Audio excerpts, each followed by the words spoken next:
So today I'll be sharing with you these changeable or reversible DIYs that you can use for fall, Halloween, or Christmas. I love the idea of reversible or changeable DIYs because it's less DIYs to store, and it's one thing that you can either flip around or just interchange the pieces, and you can leave up for both seasons. So I started off with my wood slices as well as this coaster that I had previously used in a DIY. I took it apart and I had these on hand, so I decided to use this as the base. So I took my white acrylic paint and I gave this 2 coats on all sides, and I let it dry in between each coat.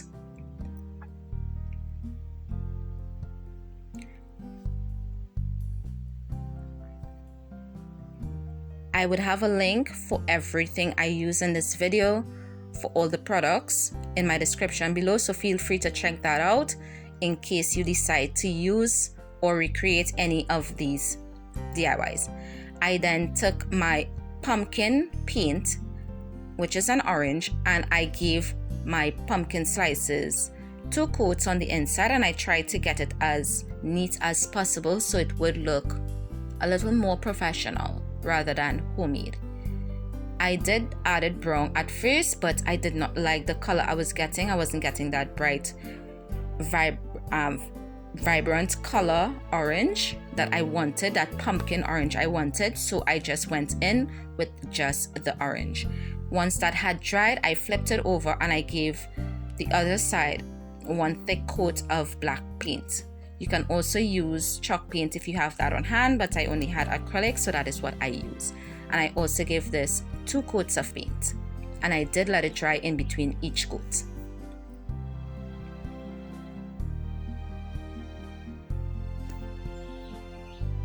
These are amazing DIYs for small spaces or for people with smaller homes where they don't have a lot of storage space. These are great ideas for those types. I do live in an apartment and it's pretty small, so I love the idea of me having one DIY that I can use for 2 seasons. I had these stencils, or I had these vinyl letters that I had used, and I kept the outline of it so that I can use it for another project. So I decided to cut out a B and a O to use for bow. I reused the O on the 3rd slice.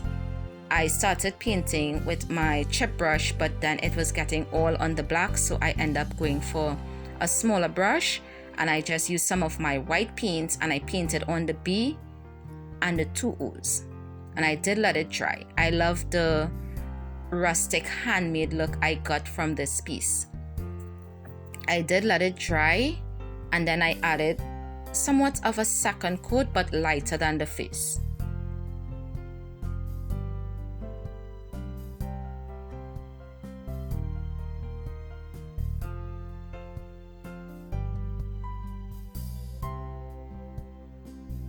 So once I had everything stenciled on, painted, and dried, I glued each of the wood slices together.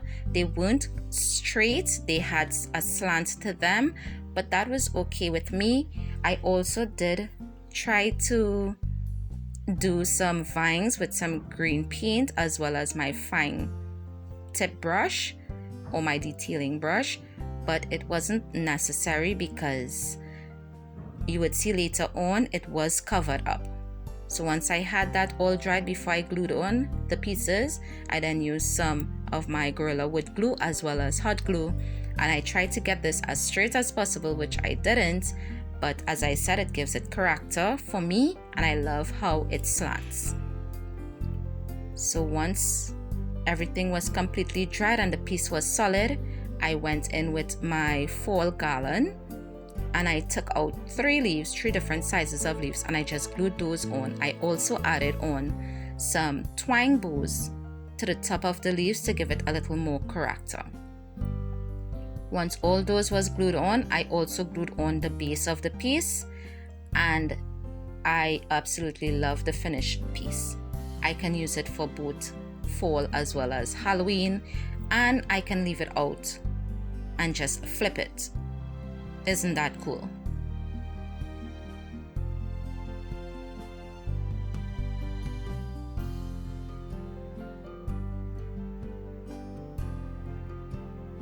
If you would like to see more reversible or changeable DIYs that you can leave out all year round and just swap out the pieces or just flip it for 2 seasons, you can leave a comment down below letting me know, and I would work on getting some of those out for you guys.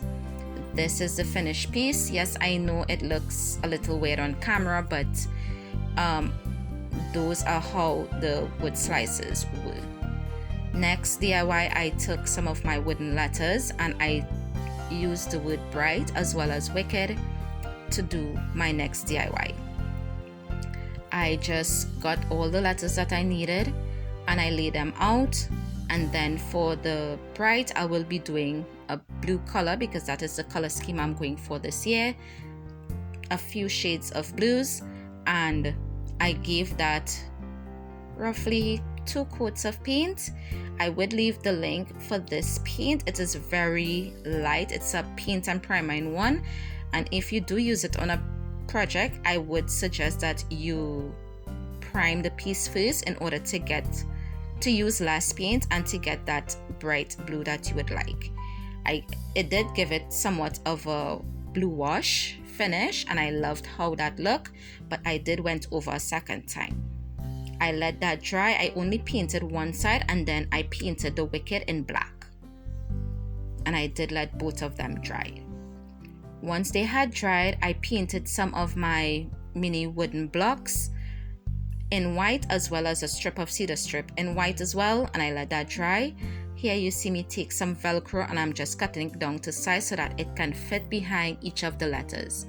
I then glued on the velcro with the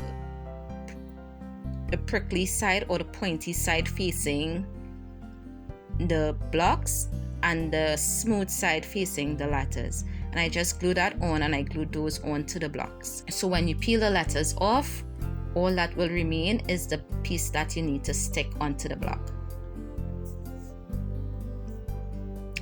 I did this for both wicked as well as bright. Once I had all that done, I then glued the blocks onto the piece of strip so that way it can stand on its own.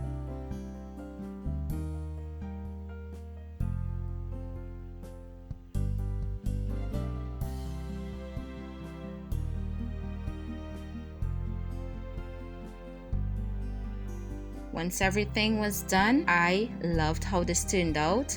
It's so amazing. All I have to do is just swap out the letters and I would have a new word. Thank you guys so much for watching. I thank you also for having patience with me for not posting for the past couple of weeks, and I would see you guys in the next one. Bye.